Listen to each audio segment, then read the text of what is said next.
Halo semuanya, pada kesempatan ini kita akan belajar bersama-sama mengenai contoh soal usaha. Nah, sebelumnya kita sudah belajar mengenai apa itu usaha. Nah, usaha itu sedikit saya mengingatkan bahwa usaha merupakan hasil perkalian antara gaya dan perpindahan yang ada. Usaha berbanding lurus dengan gaya, di mana jika gaya yang diberikan semakin besar, maka usaha yang dihasilkan pun akan semakin besar. Tetapi jika gaya semakin kecil yang diberikan, maka usaha yang dihasilkan pun akan kecil nantinya. Demikian juga terhadap perpindahan, usaha berbanding lurus terhadap perpindahan. Nah, untuk contoh soalnya yaitu, dalam sebuah benda berada pada bidang datar. Pada benda tersebut bekerja sebuah gaya mendatar sebesar 20 Newton, sehingga benda tersebut akan berpindah sejauh 50 cm. Nah, yang ditanyakan berapakah usaha yang dilakukan oleh benda tersebut.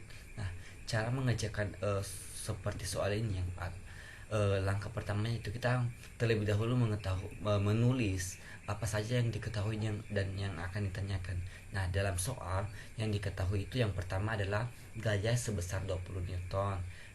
Kemudian perpindahan, kemudian benda berpindah sejauh 50 cm. Nah, 50 cm ini kita ubah ke satuan standar internasional, jadi 0,5 meter. Nah, karena yang diketahui sudah tidak ada lagi, langsung saja ke ditanya. Yang ditanyakan dalam soal yaitu usahanya, berapa usahanya yang dihasilkan oleh benda. Nah, dalam mengerjakan soal ini juga alangkah lebih baiknya kita terlebih dahulu menggambar sebuah diagram dari gaya tersebut. Misalnya dalam layar ada sebuah benda yang akan ditarik oleh suatu gaya. Nah, kemudian dengan ditariknya suatu gaya tersebut, maka benda mengakibatkan gaya ini mengakibatkan suatu benda ini berpindah ke sini, dari titik, misalnya ini titik A ke titik B. Nah, jarak antara titik A ke titik B ini yaitu S. Nah, kita tahu dalam soal yaitu perpindahannya yaitu 0,5 meter. Nah, langsung saja kita masukkan ke rumus usaha, di mana rumus usaha itu merupakan gaya dikali perpindahan, yaitu 20 Newton dikali 0,5 meter. Nah, kita dapat hasilnya yaitu 10 Joule.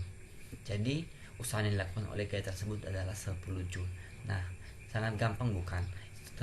Intinya kita harus mengingat kalau rumus usaha itu merupakan gaya dikali perpindahan. Itu jika tidak terdapat sudutnya. Nanti kalau tidak ada sudut yang dibentuk, maka berbeda lagi rumusnya.